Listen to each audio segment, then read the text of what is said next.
E aí pessoal, tudo bom? Eu sou Ralph Gomes do canal Ateu Niilista e hoje estou aqui para falar sobre um assunto que eu sempre quis fazer um vídeo sobre isso e eu acho que já falei de forma genérica sobre o assunto em alguns outros vídeos e agora eu quero falar aqui de forma bem específica, né, que é o Espiritismo. Em primeiro lugar, né, o Espiritismo eu vou falar uma coisa que talvez algumas pessoas, né, desconheçam, né, algumas pessoas talvez não tenham tido esse vislumbre, né, ou não tenham tido esse insight, mesmo os ateus, né? Porque às vezes você tem um conhecimento, mas você não consegue expressar esse conhecimento. Né? Então eu já fui muito ajudado quando eu estava iniciando, né, porque às vezes eu não sabia me expressar e quando eu via alguém se expressando da forma que eu queria, eu me identificava e achava o máximo. Então, quando eu construí esse canal aqui, né, quando eu criei esse canal, o objetivo foi mais ou menos esse, né? Vocês podem ver até o meu vídeo de apresentação aí do canal, né? Eu me dirijo muito aos iniciantes, né? As pessoas que ainda estão começando esse caminho, né? Eu acho legal você, quem já tem uma bagagem, né, passar um conhecimento para esse pessoal até que está começando, né, para o pessoal começar a aprender a argumentar, né? E às vezes a pessoa não sabe se expressar, como eu falei, e ela, né, na expressão do outro ela se identifica, né? Ela consegue organizar algumas ideias. Então, uma das coisas importantes é o seguinte: Deus, né, em todas as religiões, em todas as épocas da humanidade, Deus traduz-se por inconsciente. Inconsciente. Inconsciente que eu digo, inconsciente da mente humana. Né? Então toda vez que você ouvir a palavra Deus, entenda que Deus só existe nesse contexto.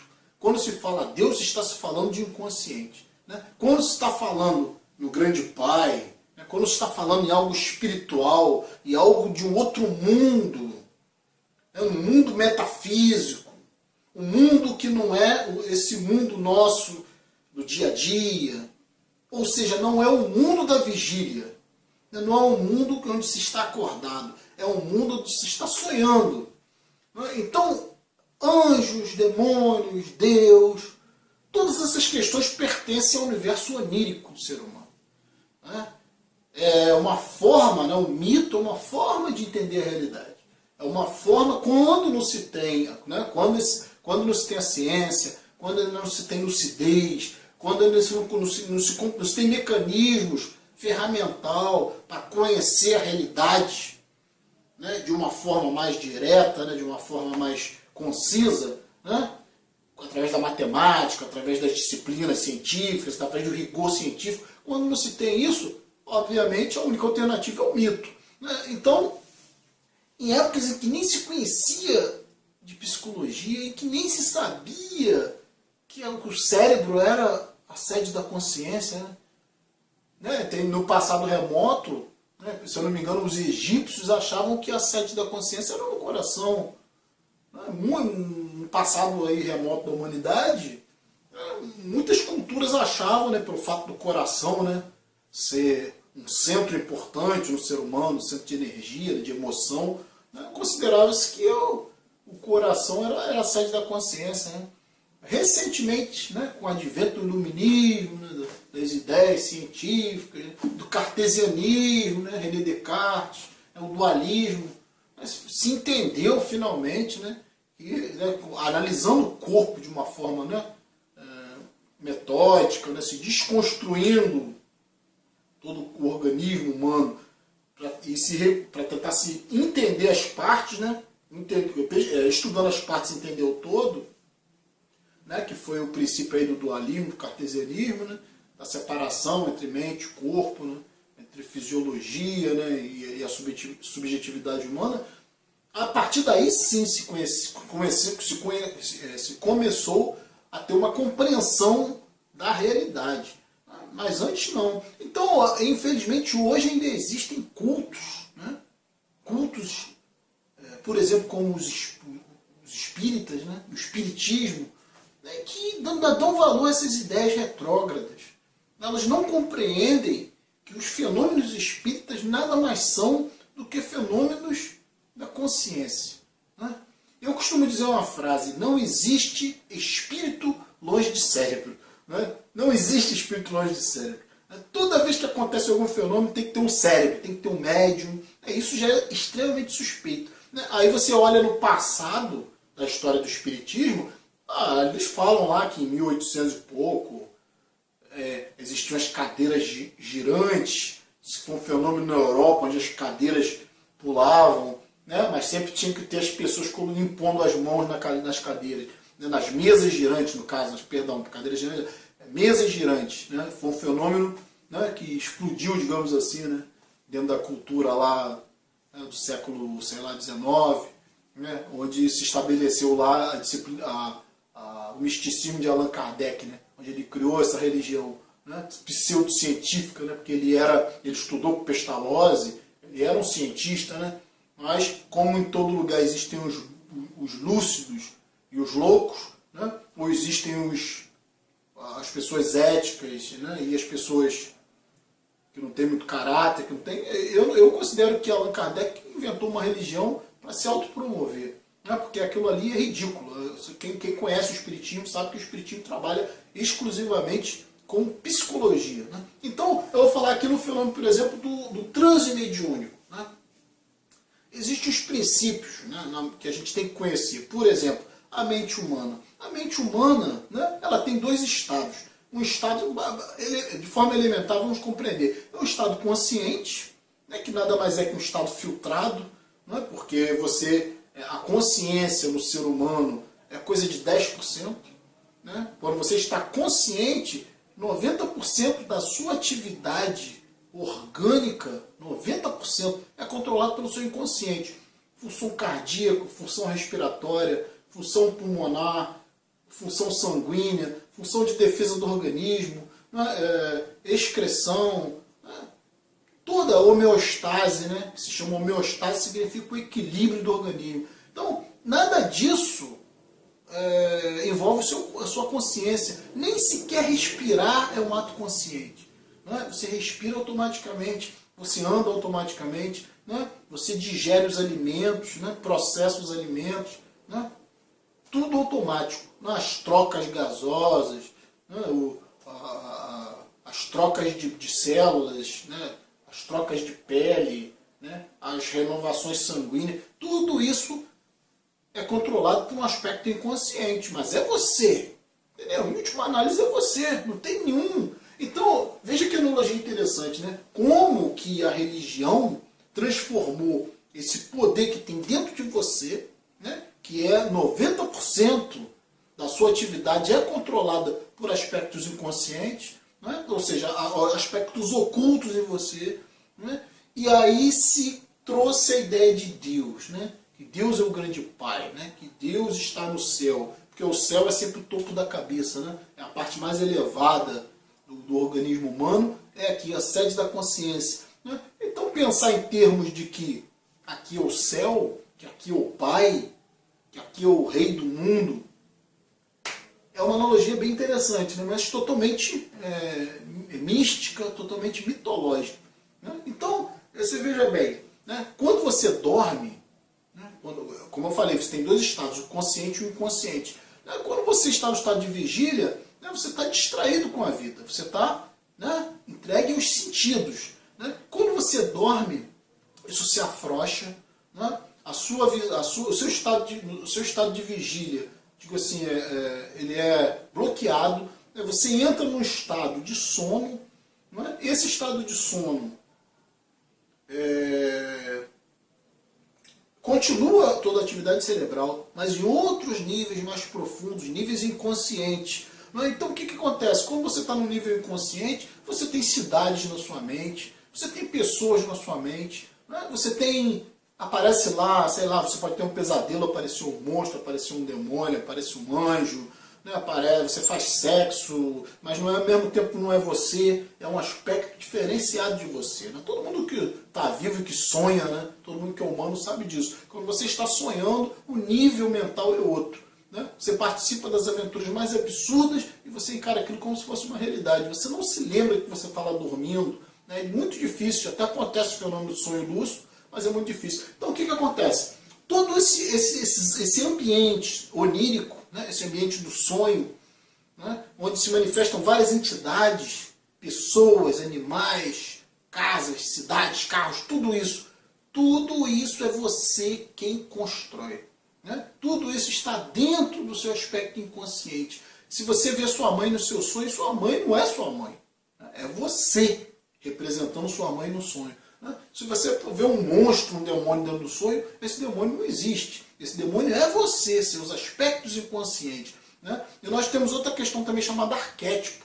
Né? Todos nós trazemos no nosso inconsciente arquétipos. Arquétipos são símbolos, são informações gerais trazidas de nossos antepassados ao longo das eras e eras, passando através dos genes. Então todo animal, né, e toda pessoa nasce com certos arquétipos, né, certo conhecimento inato, né, um conhecimento instintivo. Né. Então a ideia de que, por exemplo, vamos dar um exemplo de arquétipo. Né, o exemplo de arquétipo, se você vê um copo, né, o copo não é um arquétipo. O arquétipo é que uma coisa pode ser contida dentro da outra. Né. Então o copo é uma representação humana de um arquétipo específico. Né, que alguma coisa pode ser contida dentro da outra. Então existem vários elementos genéricos, como por exemplo a ideia do guerreiro. Né, existe um arquétipo de guerreiro dentro de cada um, existe um aspecto infantil dentro de cada um, né, existe um aspecto de bondade dentro de cada um, né, que é a parte de Deus ou de anjo. Existe o aspecto de maldade dentro de cada um, que é o aspecto demoníaco. Né, tudo isso é representado no sonho. Então o que acontece? Tudo isso que está no seu inconsciente quando você sonha é você, não é diferente de você. Está dentro do seu cérebro e é criado, é uma outra parte de você, uma parte importante que quando você acorda você se dissocia. Você se dissocia desse aspecto inconsciente. Né? Ele pode até aflorar, né, na forma de alguns hábitos, né, de alguns, a gente pode chamar de atos falhos. Né? Tudo isso demonstra, às vezes, interferência de aspectos inconscientes. Identificação com uma certa pessoa, com uma certa coisa, que às vezes você nem sabe porquê. Isso tem a ver com aspectos inconscientes. Então, o que acontece? A questão do transe dentro do espiritismo é exatamente, né, o transe é conhecido em psicologia. Né? Existe até um transtorno chamado, muita gente não sabe disso, né? Existe um transtorno dentro da psiquiatria chamado transtorno de transe e possessão. Né, onde a pessoa acredita que está possuída por espíritos. Né? Tem casos em que esquizofrênicos sofrem desse transtorno, epiléticos muitas vezes sofrem acessos como se estivessem sendo possuídos. Não tem nada de espírito ali. Né? É simplesmente um fenômeno da consciência, um transtorno, né? Uma disfunção.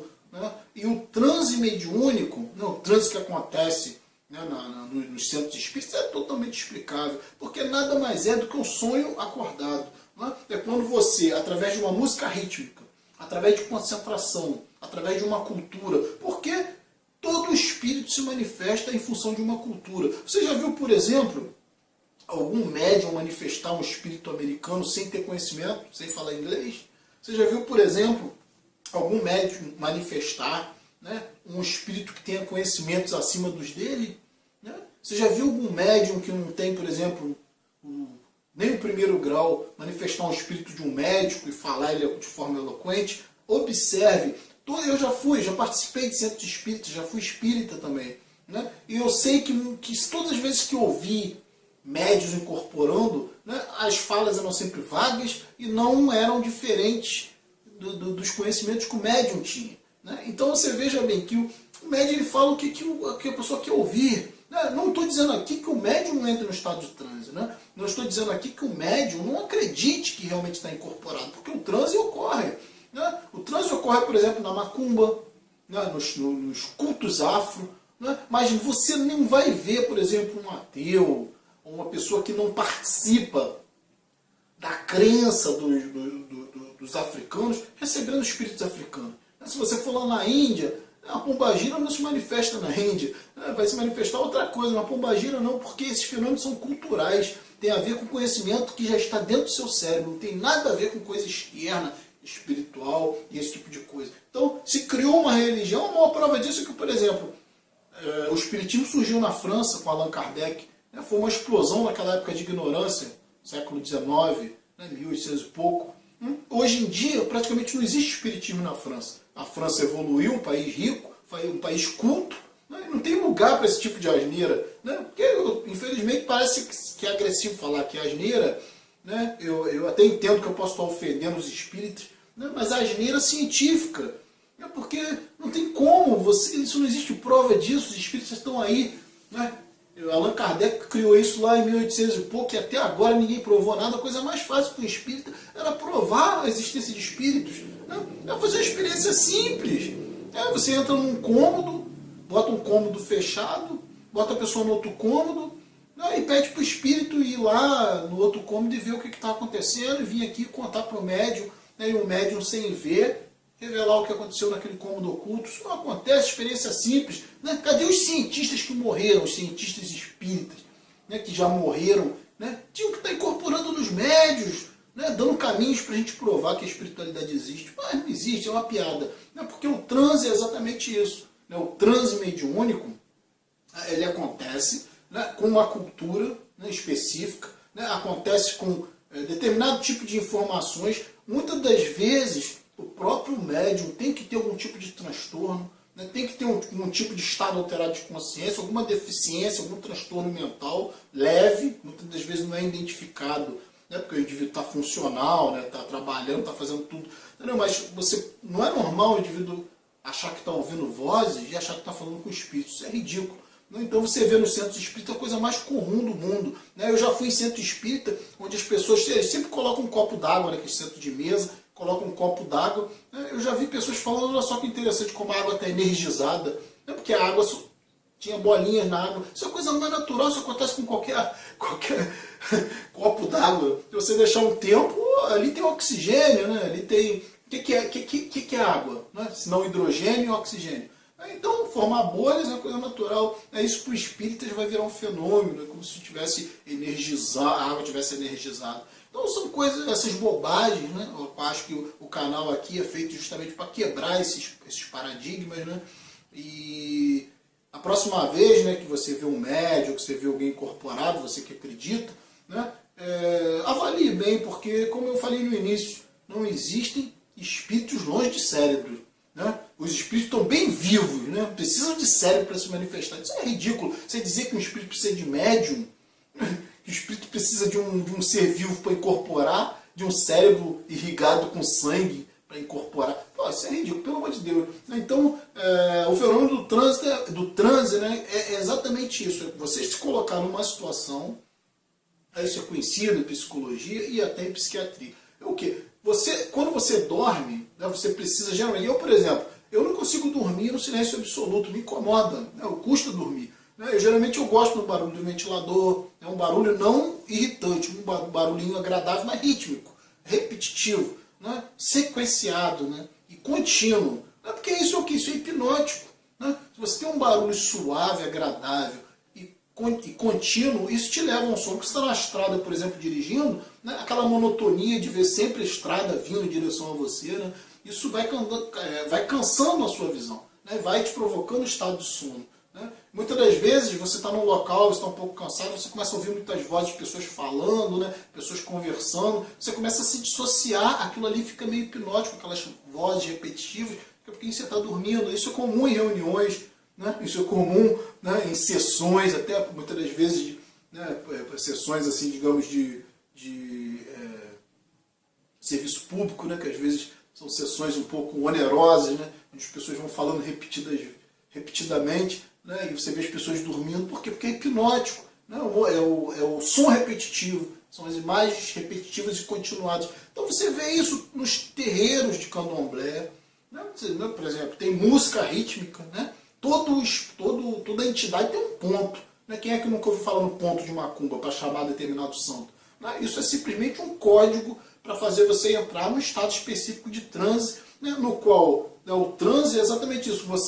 Quando você dorme, normalmente, né, aí é um estado natural. Quando você está lá, né, a canção de ninar da criança, né, aquela canção de ninar ritmada que faz a criança dormir. Então isso é um estado meio natural. Né? Você vai ali naturalmente dormindo. Agora, existe também os estados, o sono artificial. é o chamado transe. Né? Quando você pega um indivíduo, né, e você consegue colocar ele no mesmo nível de sonho, entretanto, o indivíduo está com o corpo desperto. Né? Ele só pula de nível. Né? Ele está desperto, ele está com o corpo ativo, né, digamos assim. Porque quando você dorme, naturalmente, o seu corpo fica inativo. Né? Você tem alguns atos reflexos, alguns movimentos involuntários, mas você está lá deitado, inerte, né? Seu ritmo cardíaco cai, tudo isso. Agora, é possível, através do transe induzido, você fazer com que o indivíduo entre nesse estado, né, ativo, com o corpo ativo. Né? Então, isso é o fenômeno da mediunidade. Né? Quando você induz o indivíduo, no caso do médium, ele se concentra, né? E ele já está acostumado, né? Ele já foi, os espíritas chamam de que você tem que trabalhar a sua mediunidade. Né? Você tem que... É isso que eles falam, né? Que você tem que desenvolver a sua mediunidade. Né? Desenvolver nada mais é do que o quê? É repetir o processo, né? Sendo ensinado por outros, sendo induzido por outros, né? A controlar o seu transtorno, né? A controlar o seu estado alterado de consciência e canalizar aquilo ali para um fenômeno religioso. Então, o transe é exatamente isso. O transe é utilizado, como eu falei, na macumba, né, que tem as roupas específicas, os cheiros específicos, a música ritmada, né, tem toda uma cultura audiovisual, né, e que atinge diretamente, não só audiovisual, mas atinge o olfato, atinge, né, a visão, né, tudo aquelas cores, aqueles cheiros, induz um indivíduo a um estado particular de consciência, né, onírico, estado de sonho, onde algum aspecto arquetípico, né, algum aspecto que está no seu inconsciente, né, ele momentaneamente se dissocia do aspecto consciente, e esse aspecto inconsciente, né, direcionado aflora. Né? Aí aparece um espírito, né, que na realidade esse espírito quase nunca tem informações além das informações de conhecimento do próprio médium. Então, eu queria falar isso aqui porque eu acho interessante essa situação do espiritismo, que ainda hoje, né, muitas pessoas acreditam nisso. Né? É impressionante isso, como as pessoas têm total desconhecimento dos princípios de funcionamento da mente. Né? Como a mente funciona, né? E como eu disse no início, tem um transtorno chamado transtorno de transe e possessão, onde a pessoa acredita que está... Existem vários transtornos psiquiátricos, né? O fenômeno do lobisomem, por exemplo, é conhecido como licantropia. Né? O que é licantropia? É um estado psiquiátrico, um transtorno psiquiátrico, onde o indivíduo acredita que é um lobo. Né? Agora você vê isso acontecer aqui? Você vê alguém pensar que é um lobo aqui? Não, porque a gente não tem cultura de lobo. A gente não tem lobo, não é da nossa cultura. Né? Não tem lobo no Brasil. Então isso acontecia em países europeus, né, onde haviam lobos, onde o lobo era uma figura que causava medo, causava terror, atacava as pessoas. Não, aí sim, nesses locais, surge uma doença psiquiátrica associada ao lobo, onde o indivíduo, né, que tem um transtorno mental grave, ele começa a acreditar realmente que é um lobo. E dizem, inclusive, que somatiza tanto que tipo assim, o próprio corpo do indivíduo, né, por fato dele acreditar que é um lobo, começa a surgir pelos, porque os hormônios se alteram, né? Começam a surgir pelos, o indivíduo começa a ter dentes mais pontiagudos. Você vê que coisa interessante, que isso deu origem a isso chamado licantropia. Quem quiser aí, quem não conhece, quiser estudar, né? Chama licantropo, que é o indivíduo que tem a doença psiquiátrica, né, do lobisomem, que acredita ser um lobo. Que na realidade não tem nada a ver, né, com o cara virar lobo, isso é ridículo. É simplesmente o estado psiquiátrico. Né? Então o espiritismo partilha da mesma ideia. O espiritismo é totalmente explicável cientificamente. É quando o indivíduo, dentro de uma cultura específica, né, dentro de onde tem elementos de hipnose muito fortes, né, onde tem todo um aparato, toda uma teatralização, né, para fazer com que o indivíduo, principalmente nos cultos afro, né, para fazer com que o indivíduo aflore aspectos inconscientes. Né, uma vez que foi construído, né, em cima de um arquétipo foi modulado, foi construído, por exemplo, o arquétipo do guerreiro, ele pode ser construído dentro da macumba como um guerreiro afro. Né? O aspecto, né, da sabedoria pode ser esse arquétipo utilizado, por exemplo, no preto velho. O preto velho sempre se manifesta da mesma forma. Né? Ele não fala nada com nada, né? Só fala conhecimentos de que tem o próprio médium e que tem a própria cultura onde ele está inserido. Né? Nenhum centro espírita baixa o espírito americano, nenhum centro espírita brasileiro baixa o espírito americano, o espírito russo, falando fluentemente russo. Não existe isso. Só que a teoria espírita fala que cada espírito tem sua identidade, que essa identidade se preserva. Né? Então, por que o mundo espiritual é local? Então é local? Né? Então o mundo espiritual é local. Então o espírito, digamos assim, americano não pode se manifestar no Brasil. Que interessante, né? Porque aí seria um problema, né? Porque o médium teria que começar a falar inglês do nada, né? Porque se tem um espírito americano ali, então é muito conveniente para o espiritismo, né? Que o espiritismo seja local, que o fenômeno seja local, né? Ou seja, né? Mas mesmo sendo local, por que o indivíduo que não sabe nem falar direito, não tem nem o primeiro grau, digamos assim, que é médium, não manifesta um espírito ilustre, um espírito que tem altos conhecimentos, né? Só manifesta aqueles espíritos que é do conhecimento dele mesmo, né? Por quê? Porque ele está manifestando aspectos inconscientes, nada externo. Né? Então vou fechar por aqui, né? Numa próxima oportunidade eu vou falar mais sobre o assunto, né? E então estamos juntos pela propagação do conhecimento. Um abraço a todos.